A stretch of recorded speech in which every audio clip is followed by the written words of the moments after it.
श्री राधा वल्लभ लाल जी को वृंदावन में जिन्होंने विराजमान किया, ऐसे श्री हितरवंश महाप्रभु भगवान की वंशी के अवतार।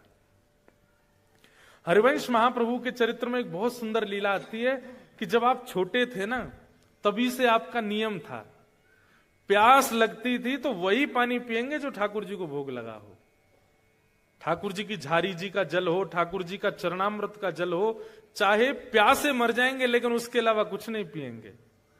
और भूख लगेगी तो वही पाएंगे जो ठाकुर जी को पधराया जा चुका है। उसके अलावा चाहे दुनिया के बहुव्यंजन सामने रख दिए गए हों, भूखे सो जाएंगे लेकिन ठाकुर जी की वस्तु लिए बिना नहीं सो। एक बहुत सुंदर लीला सुना है। एक बार हरिवंश बालक थे, छोटे बालक है, जैसे बालक खेल रहे हैं ना, ऐसे छोटे से बालक थे।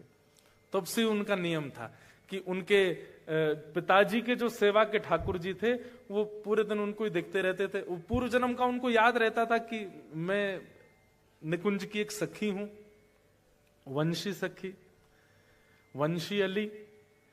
तो अब बालक को तो कभी भी भूख लगाती है, तो हरिवंश महाप्रभु की माता जी को इतना भोग रखना पड़ता था ठाकुर जी के आगे कि बालक को कब भूख लगावे, और कुछ पाते ही नहीं थे ठाकुर जी के प्रसाद के अलावा। लेकिन एक दिन हरिवंश बालक को रात्रि अर्धरात्रि में रोने लगे, सोते सोते। माता जी पिताजी के बीच में सो रहे थे, सोते सोते रोने लगे। माँ पिता उठ गए, क्या हुआ बालक, क्या हुआ, क्या हुआ, क्यों रो रहे हो? भूख लगी है। उनके पिताजी व्यास मिश्र तुरंत अपनी पत्नी से बोले, देवी लाओ कुछ खिलाओ। बोले, अरे कुछ खिलाओ, जानते नहीं हो आप, ये बिना भोग लगाई कोई वस्तु पाता नहीं है। तो बोले, रात्रि का कोई, बोले वो सब रात में पा चुके हैं सब लोग, अब कुछ ऐसा है नहीं, सब अमनिया है। अमनिया जिसका भोग ना लगा उसको अमनिया कहते हैं, सब अमनिया है, ठाकुर जी का भोग कुछ भी नहीं है अभी।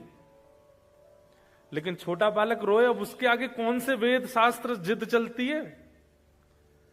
तो व्यास मिश्र जी बोले, सुनो अभी नींद में है, रो रहा है, इसको क्या पता, कुछ भी ले आओ, धर दो सामने। तो माता जी गई, कुछ ला करके हरिवंश बालक के आगे रख दिया। तो हरिवंश जी ऐसे लेकर के देखने लगे। तो माता पिता बोले, क्या देख रहे हो? बोले, इसका भोग तो लगा नहीं है। तो व्यास मिश्र जी बोले, तुमको कैसे पता कि भोग लगा कि नहीं? बोले, जब भोग लगता है तो मैं देख लेता हूं, ठाकुर जी की दतुइयां गड़ी होती हैं उसमें। मतलब सेवा व्यास जी करते हैं, उनको नहीं पता कि भोग में ठाकुर जी की दतुइयां गड़ी हैं। उनके बालक हरिवंश जी को पता है कि ठाकुर जी ने भोग लगाया कि नहीं।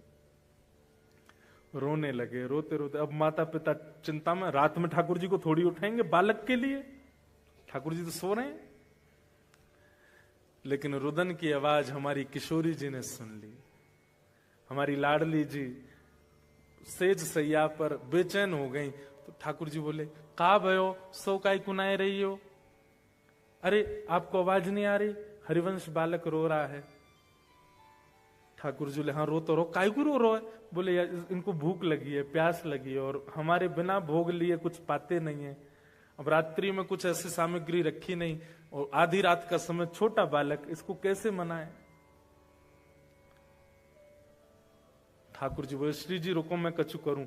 तो सेवा के ठाकुर जी प्रिया प्रियतम सचल हो गए, अंदर ही, मंदिर के अंदर ही छोटे छोटे स्वरूप सचल हो गए। और ठाकुर जी बिस्तर से उतर के गए, कहीं से जल लेकर के आए, आसपास जल रहता है ठाकुर जी का जारी जी में, जल लेकर के आए और श्री जी से बोले, किशोरी जी अपने पांव लटकाओ नीचे। तो जैसे सिंहासन से किशोरी जी ऐसे बैठ के पांव लटका रही हैं, इतने ही छोटे छोटे ठाकुर जी। और ठाकुर जी झारी जी के जल से किशोरी जी के चरण धो रहे हैं। हरिवंश बालक को पीने के लिए जल अमनिया कर रहे, जल को भोग बना रहे हैं ठाकुर जी कि वो वहां की प्यास बुझे। और फिर किशोरी जी से तो कहेंगे नहीं मेरे चरण धो, स्वयं बैठ के अपने चरण भी धो रहे हैं। दोनों के चरणों का जो चरणोदल था वो इकट्ठा कर लिया। और फिर बंटा भोग, रात्रि में ठाकुर जी के पास में कुछ भोग रखा जाता है, उसको लेकर के आए। और किशोरी जी तो बोले, लो पाओ, पूरा मत पियो, ने छोड़ दियो बालक को। किशोरी जी ने एक मुख लगा रही है, ठाकुर जी ने एक मुख लगा रहे हैं। मुख लगा करके सन्मुख पधरा दियो, और सन्मुख पधरा करके और कछु सामग्री भीतर से गेर दी। और तुरंत गेर के झटपट दोनों गए और रजाई ओढ़ के जैसे स्वरूप थे वैसे है कि सो गए। व्यास मिश्र जी को आवाज आई, बोले अरे ठाकुर जी के कक्ष से आवाज आ रही है।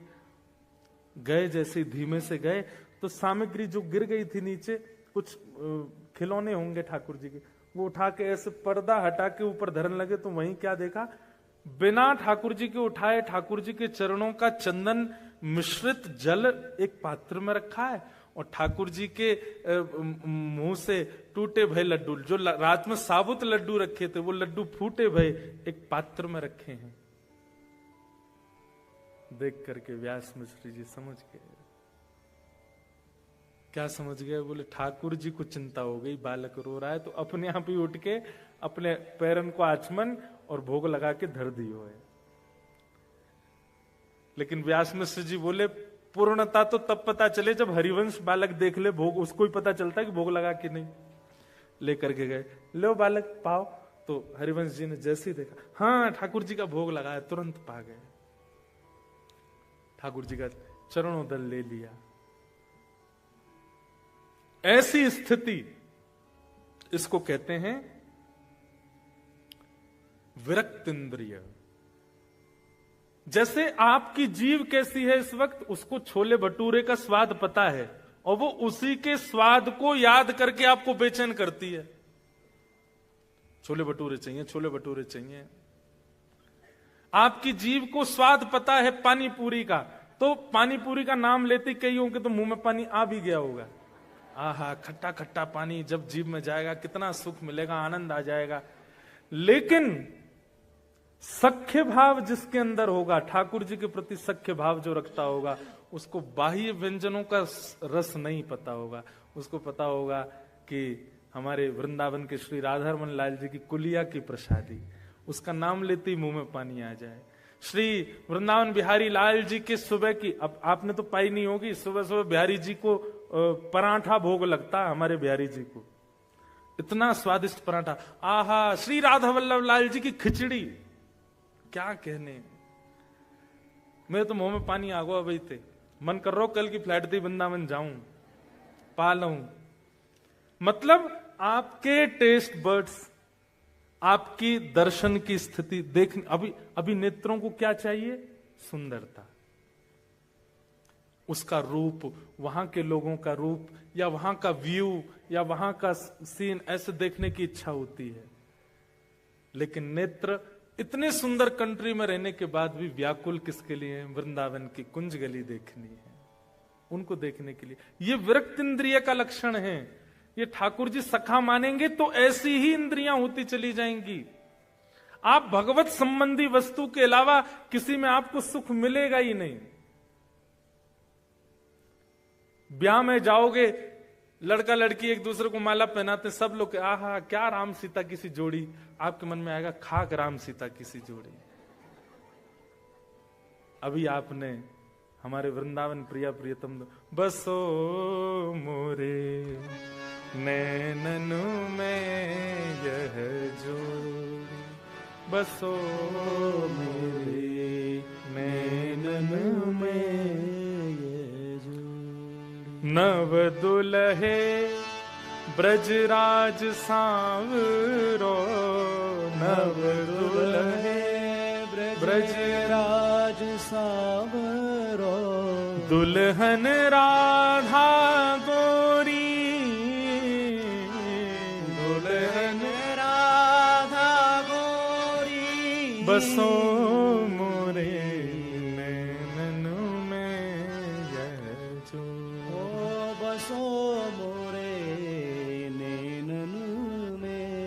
हित हरिवंश करीन्यो छावर, हित हरिवंश करीन्यो छावर, चिरजियो यह जोरी, चिरजियो यह जोड़ी, बसो मोरे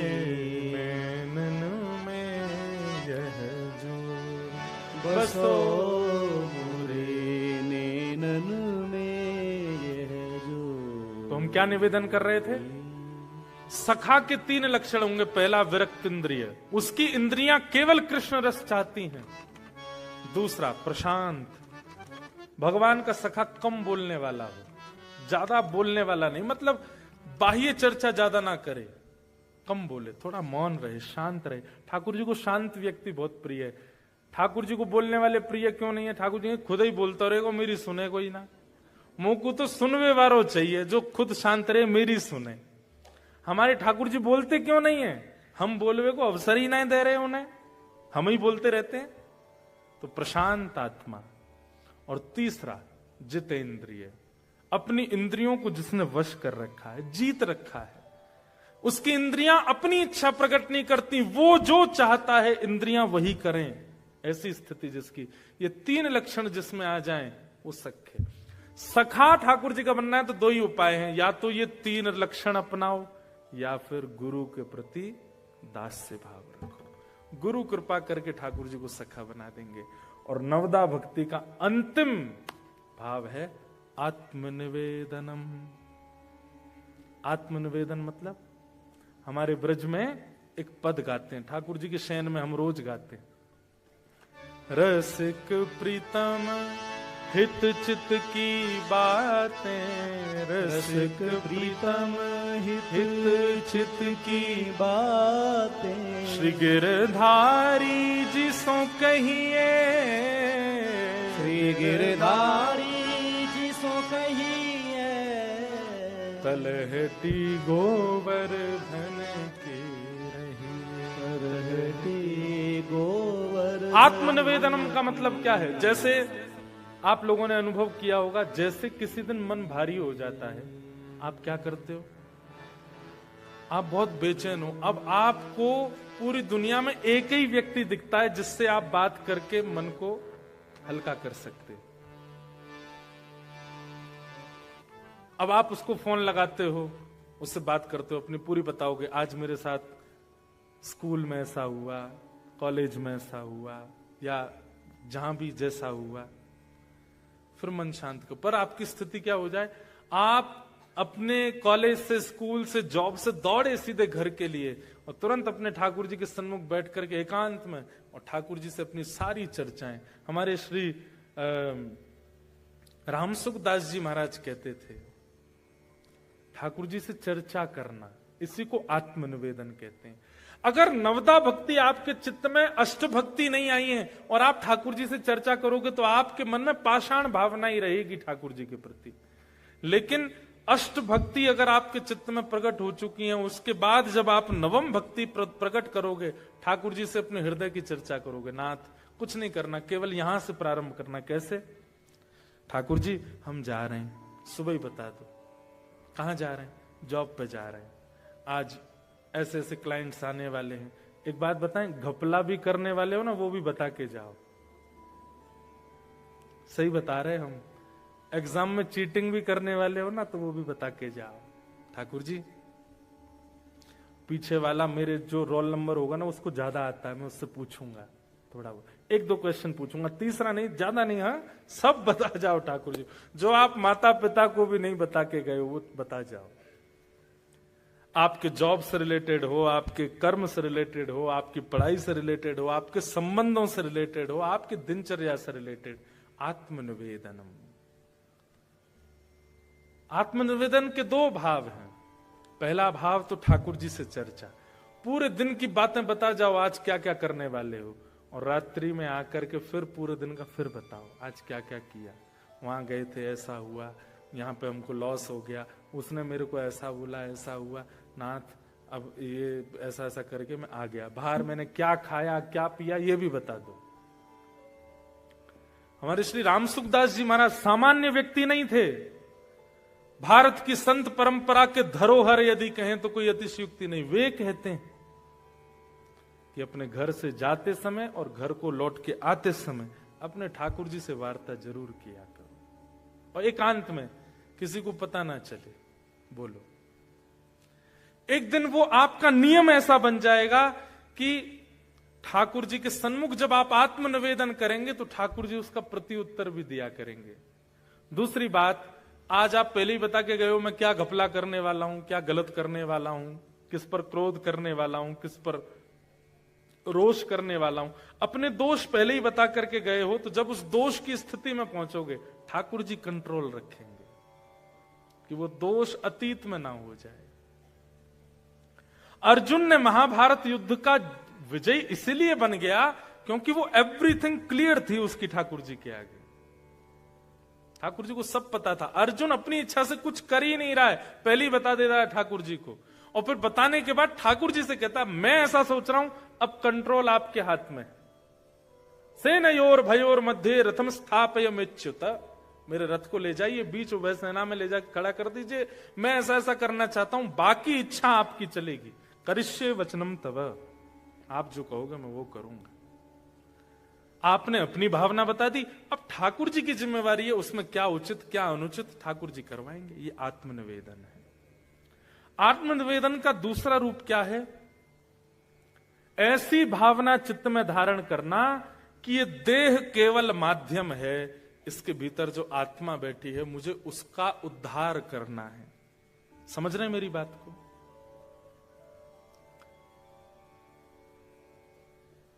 आप विदेश में रहते हैं, लोग लंदन में रहते हैं, अमेरिका में रहते हैं, ऑस्ट्रेलिया में रहते हैं, लोगों से मिलते हैं। हर किसी का उस देश में बसने का भाव नहीं होता, हर किसी का। कुछ कुछ लोगों का नहीं होता है। कुछ लोग किस लिए गए विदेश में कि हम महाराज जी बस इसलिए आए हैं, ये करना है, ये हो जाएगा, हम वापस अपने देश चले जाएंगे। ठीक वैसे ही आप आत्मा हैं और आप इस देह में आए हैं। इस देह को ही पोषण करके, इस देह का ही दास बनके या इस देह की ही इच्छाएं पूर्ति करते हुए नहीं रहना है। इस देह का माध्यम लेकर के श्री राधारमण की प्राप्ति करनी है, वो उद्देश्य है हमारा। क्योंकि हमें पता उनकी प्राप्ति के लिए देह ही है, इसी से ही कर सकते हैं हम। हाथों से करताल बजा के, पैरों से प्रदक्षिणा करके, नेत्रों से देख करके, कानों से सुन करके, मुख से गा करके, हृदय से सद्भावना रख के, बुद्धि से सत्क्रिया करके हमको केवल इस आत्मा को परम तत्व में विलीन करना है। इसको कहते हैं आत्मनिवेदनम। अपनी आत्मा का ठाकुर जी के प्रति, अभी तक आपने लड्डू निवेदित किया, भोग निवेदित किया, 56 भोग निवेदित किया, फूल माला निवेदित की, पर अब आत्मा निवेदित है, मैं आपका हूं। बस इसको आत्मनिवेदन कहते हैं। तो आत्मनिवेदन के दो स्वरूप हैं। एक स्वरूप तो चर्चा, वो भक्ति का स्वरूप है, और आत्मनिवेदन का दूसरा स्वरूप कल्याण का स्वरूप है। ठाकुर जी के सन्मुख ये भाव रखना कि नाथ, देह तो माध्यम है, वास्तव में इस देह के माध्यम से प्राप्ति आपकी करनी है आत्मा को। मैं तो इसका केवल सहारा ले रहा हूं, खा करके, देख करके, सुन करके, चल करके, फिर करके, बस। ये प्रवचन में तो अच्छी लगती हैं बातें, पर क्रिया में कोई नहीं करता। क्रिया में मत कीजिए। वहां आप जो कर रहे हैं वही कीजिए, जो खाना खाइए, जैसे, पर मन में ये बात रहनी चाहिए आपके कि देह से मैं खा जरूर रहा हूं, देह से मैं भोग जरूर रहा हूं, देह से मैं करता हूं, पर ये मेरा उद्देश्य है नहीं। उद्देश्य भगवत प्राप्ति, इसी को आत्मनिवेदन कहते हैं। ये आत्मनिवेदन के दो स्वरूप, श्रवणम कीर्तनम विष्णु, स्मरणम पाद सेवनम, अर्चनम वंदनम दास्यम, सख्य आत्मनिवेदनम। बोलो वृंदावन बिहारी लाल की जय। नवदा भक्ति पर दिस वॉज द शॉर्टेस्ट प्रवचन। ये सबसे कम था।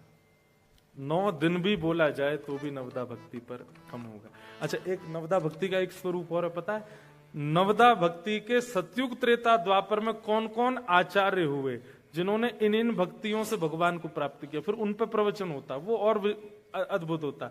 श्रवण भक्ति के आचार्य कौन है, कीर्तन भक्ति के आचार्य कौन है,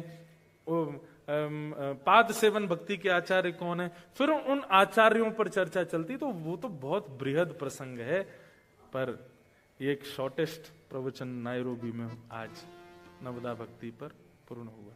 बोलो वृंदावन बिहारी लाल की जय। तो आप लोगों के हृदय में विराजमान ठाकुर जी से मेरी एक हम्बल रिक्वेस्ट है, ये नवदा भक्ति के भाव, इनको केवल प्रवचन समझ करके मत जाइएगा, थोड़ा सा चिंतन कीजिएगा। और जैसा कि मैंने पहले दिन कथा में कहा था कि भारत में रहकर के भजने वाले को ठाकुर जी देखते होंगे, पर इतनी दूर रहकर के विपरीत अवस्था में रहकर के ठाकुर जी को भजने वाले को ठाकुर जी निश्चित देख के प्रसन्न होते होंगे। आप लोगों को ये अपॉर्चुनिटी मिली है कि आप वियोगात्मक भक्ति कर सकते हो, क्योंकि आपके लिए जगन्नाथपुरी, द्वारिका, वृंदावन सब बहुत दूर है। कैसे आऊं रे नंद लाला तेरी गोकुल नगरी, बड़ी दूर नगरी। मीराबाई कहती दूर नगरी, बड़ी दूर नगरी, दूर नगरी, बड़ी दूर नगरी। मीरा के प्रभु गिरधर नागर, मीरा के प्रभु गिरधर नागर। तुमरे दरस बिन मैं तो हो गई बाबरी, बड़ी दूर नगरी। हाँ तुमरे दरस बिन मैं तो हो गई बाबरी, बड़ी दूर नगरी। ये भाव आप लोगों को गाना चाहिए। बहुत दूर है यहां से वृंदावन, पर जैसा कि मैंने कहा देह के लिए दूर होगा, हृदय के लिए तो आप जहां हो वहीं वृंदावन प्रकट कर सकते हैं। इसलिए आप सबके हृदय में विराजमान मेरे ठाकुर जी को बारंबार प्रणाम। और इस 3 दिवसीय सत्र को हम आज यहाँ विराम प्रवचन को दे रहे हैं। उत्सव तो अभी प्रारंभ होगा। बहुत बहुत धन्यवाद हमारे जानी फैमिली और शाह फैमिली का, जिन्होंने पूरे नायरोबी के इतने सारे वैष्णवों के लिए यह 3 दिन का सत्संग सत्र किया। एक अंतिम बात हम पूछें, 3 दिन कम लग रहे हैं ना? हैं? इसलिए अगली बार हम 5 दिन के लिए आएंगे। और हैं? क्या 7 नहीं, हम 5 दिन कथा करेंगे, फिर बाकी के दिन चुपचाप घूमेंगे। आप लोग यहाँ आकर के बसे हो तो आप लोगों का फायदा क्या लेंगे? हम आपके घरों में रह के यहाँ घूमेंगे भी, थोड़ा अपने लाल जी को घुमाएंगे भी। तो 5 दिन का सत्र है और डेट भी लगभग सुनिश्चित है। एक कथा को विश्राम करके यहाँ का सत्र दिया गया है। कौन सी डेट थी? 5 मार्च से लेकर के और 10 मार्च तक, 5 to 10 मार्च 2026। आप सब लोग तैयार रहिए, अभी से ही तैयारियों में लग जाइए। और ये पहली कथा है, आप लोगों से हमारी भेंट पहली बार हुई है, अच्छा मिलन हुआ है। अफ्रीका के लिए एक मन में ऐसा भाव रहता तो बहुत गर्मी पड़ती होगी, पर यहाँ तो भाई क्या अच्छा मौसम रहता है। मैंने अभी तो ये समर चल रहा है और बोले हाईएस्ट समर और चल रहा है, तो फिर तो आनंद ही आएगा। तो अगले वर्ष हम आएंगे, तब तक के लिए आप सब लोग ध्यान रखिएगा अपना। बोलो वृंदावन बिहारी लाल की जय।